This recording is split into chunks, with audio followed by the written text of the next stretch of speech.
Look at that, my first video in a while. And we're talking about the FT5, but not a buyer's guide to it. More of like, I've had this thing for a year and I just wanted to give my thoughts on it because I honestly I have the FT3 here and there are differences, but is it worth upgrading if you can get a cheap FT3? And here's my thought. No, go for an FT3. I have a lot of problems with Yaesu. I think that this is one of the best HTs that has ever been made. I really do. But does that mean that it's a good HT? No. I'll give it a 7 out of 10. And I saw in the last video, some people were like, oh, you go on a lot of rants and get off topic. I brought notes today. So I want to talk about what this does good. So between the FT3 and the FT5, this one has the louder speaker, which for me, it wasn't an issue before, but I understand that for some people, they really need that extra volume out of it because if you're carrying it on your belt and you don't have a speaker mic, which I'll get to later, if you don't have a speaker mic, it can be really quiet. The speaker on this isn't super huge, and so it's nice that they bumped up the volume of the speaker, but I think the speaker has the same sound quality, which for an amateur radio isn't great, but for or I guess for an amateur radio is okay, but for overall radio, it's not great. I think that, they could have gone with a different type of radio with it. Microphone's the same. You're going to get the same quality that you do out of Yaesu, which is to say it's pretty average, right? You're not looking at like Kenwood levels of audio quality. The touchscreen, they're still using the same plastic touchscreen.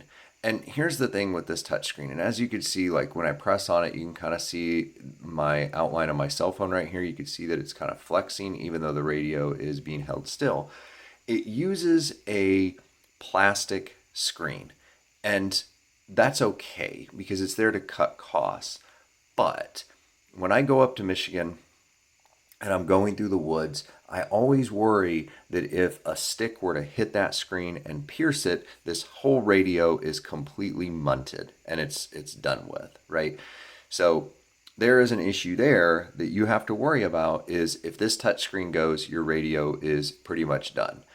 Unlike with other radios where you can still kind of fiddle around with it a little bit. I don't mind having a touchscreen though. I just don't like having this touchscreen. Touchscreens are good. They do kind of serve a purpose. They allow this to be menu based. But again, my Kenwood is menu based. My ICOM is menu based. My Anytone is menu based, and they don't have my Linko is menu based, and they don't have this soft touchscreen on it. But that is the thing is I do really worry that that touchscreen will get damaged. This is supposed to be like a ruggedized, they added the red or orange. This is red. This is like a not quite orange, but they added these kind of features to it where it's waterproofed and it's more ruggedized, but there's still a point of failure with the screen versus if you look at the FT3. FT3 is a very similar radio. I would even venture out and I'm going to say it's the same radio. And I know there's going to be people that disagree with me, but the functionality, the core radio itself is still the same. The speakers are a little bit different and the buttons are a little bit different, but I honestly didn't notice a difference in the interface going from the 3 to the 5. I thought that they were very similar. It was easier to use. I had some stumbling blocks with the FT5 because of the button layout, but other than that, like the touchscreen interface and everything else was the same. And so that's why I don't see what's the purpose of the FT5 when the FT3 was already a really good radio, right? I understand going from the FT2 to the FT3. You added in a color screen. It was the speaker was half covered up with plastic, so they expanded that out so you're getting a full speaker. So that's where this falls into a gray area. It comes with APRS built in, which I love. Excuse me, I love APRS. APRS is one of my favorite modes. It's honestly one of the main reasons why my go-to radio is not my ICOM, is because of APRS. This has Fusion. I love Fusion as a digital mode. It's great, and I like being a part of the Fusion rooms, minus AmericaLink, because AmericaLink kind of sucks, but you have the AMSAT group and other groups like that you can be involved in, and it's really nice to kind of have this. Another thing, the battery on this is identical to the battery on the FT3, which is identical to the battery on the FT2, meaning that when I bought the FT5, I did not have to worry about buying a new charging cradle and a new programming cable and a new plug and all of this other stuff. The accessories just moved right over. So really the only cost of entry of getting an FT5 was the cost of the radio itself. And I think that that's a huge positive for this, because let's say that they decide to come out with the FT6 or the FT5.5 or whatever the next version of this is. If those same accessories work, it means that the barrier to entry is a lot lower, because you can make a move from the FT2 to the FT3 to the FT5 to the FT fill in the blank of whatever's next a lot easier. And that is a major plus that Yaesu has done. ICOM is doing it, but Yaesu really kind of did it first, right? The FT5 was out before the ICOM and before they had those interchangeable packs and stuff like that. And so I think that that is such a huge thing to have with this. It makes it so that if your FT3 breaks and you can't buy another FT3 because they're out of production, you could go with an FT5 and slip right into it seamlessly. Okay, these port covers on the side are this very similar to what they are on the FT3. So they seal watertight, and you have to like pick them up for there's the speaker mic, and then you have your power, your micro SD card, and your data. First down spot. This data port, look at that, I just happen to have my pen next to me. There is a little toggle switch right here on this data port, and that is for programming. That's just it, is you have to reach in there or maybe it's that. I don't know. It's so tiny. It's so hard to see. I know on the FT3 it's right against it, but it's so hard to get in there and pick at that. I actually have a little bobby pin that's broken that I use to kind of flip that little switch when I need to do a firmware upgrade.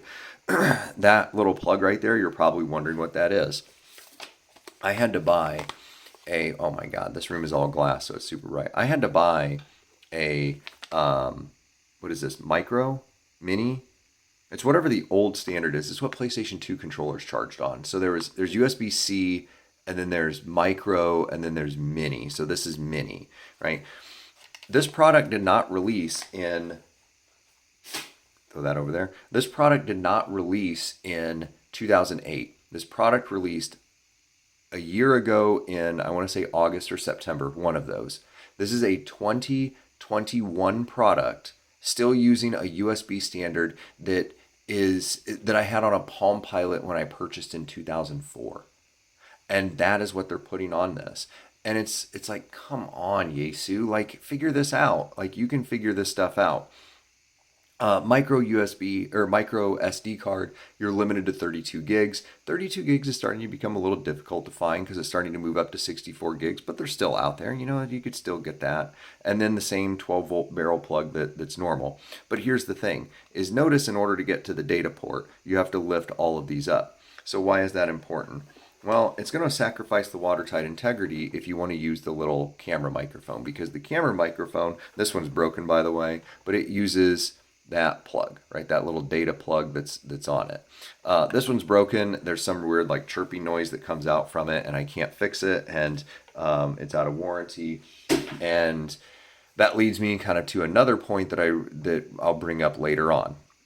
But with this, like, I just go with the regular old Yaesu, what is that, MH34. It uses the one plug standard, which is really nice, and then that'll just go into the top. Now, an easy way they could have solved this, let me push all of these back down and make sure that they're secure, but an easy way they could have done this is the same exact way that Kenwood did it, where each of these little panels lifts up individually to reveal what's underneath of it. And so you have your micro SD card, and look at that, USB programming, and it's micro USB.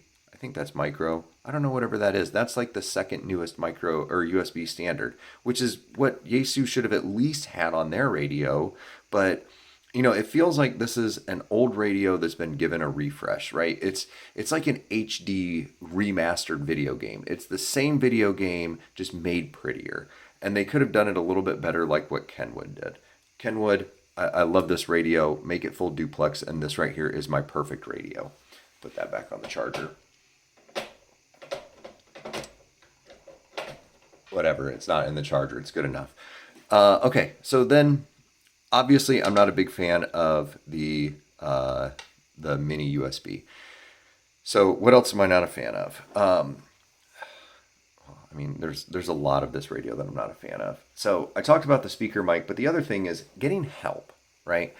If you want to get help with this, there is a Yaesu Facebook page.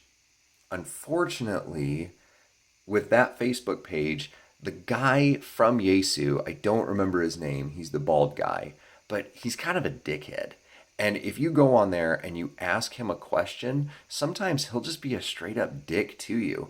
Like, have you read the instruction manual? And he's just kind of a douche. And you're involved within customer service, and your job is to sell Yaesu products and to provide customer support to it. And so there are people that won't go to the instruction manual. For example, a gentleman was on there 6 months ago, something like that, asking about how you access 60 meters on the FT891. And all he did was just respond, have you read the manual? Have you read the manual? Have you read the manual? And then just started posting all the pages of the manual that the guy should have went out and read, rather than just being like, hey, you can access them by pressing this button, this button, this button, this button. And other people in that chat were helpful, and then they just started to get banned and kicked. So if you need support for this radio, the official Yaesu online community is not the place to go. All right, he's gonna kind of be a douche to you. So realize that you will have to be reading the instruction manual on it, because it's not helpful there. Now, there are community members in there that will be helpful to you if you go in and ask.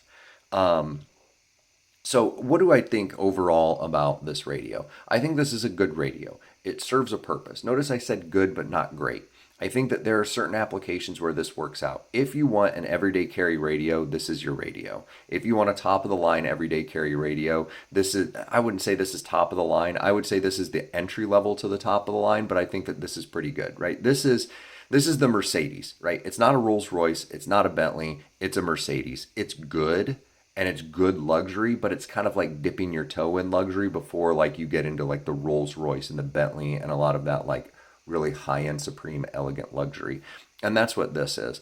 It is pretty ruggedized. It's got the rubber corners and stuff on it. And I've dropped my ICOM and it's got scratches. I've dropped this and it doesn't have as many scratches. But again, that touchscreen is going to kind of take away some of that ruggedness because of it being made out of thin plastic. And if you're someone who uses a speaker mic, you do have to be aware that that will sacrifice some of the watertight integrity on this, especially if you want to use the data one, because you're going to have to tear all those up. And so really just kind of go with this one right here and hope that you can get a quality seal on that. Another positive is accessories between the 2 and the 3 will work exactly with this 5.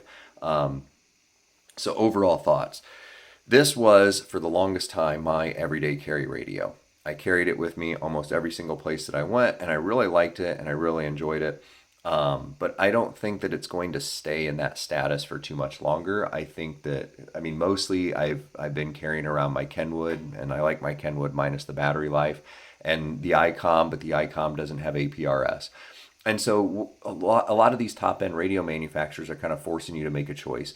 Do you want tri-band, full duplex, USB charging, or APRS? And you have to pick only 2 of those, right? Because there are no radios that have all of those together. And I think that that's a big missed opportunity. I think if this radio was full duplex, and I think if it had USB charging, even if it had USB charging, I think it would still, if this had USB charging with USB Type-C, hands down, this would be the only radio that I would ever buy or recommend for anyone. But right now, I'm having a really rough time of kind of recommending it for people. I would say, if you need USB charging just to kind of slim down your carry because you already have a phone and you battery pack and things like that, I would say you're better off going with the ICOM.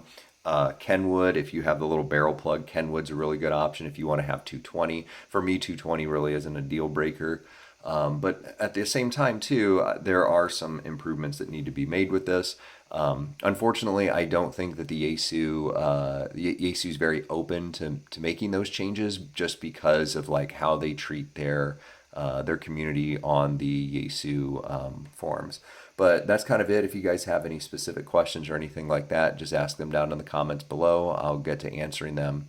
I'm pretty check this account pretty infrequently, but you can always send me an email through QRZ, or get a hold of me any other way. Other than that, thank you guys for watching, and stay safe out there.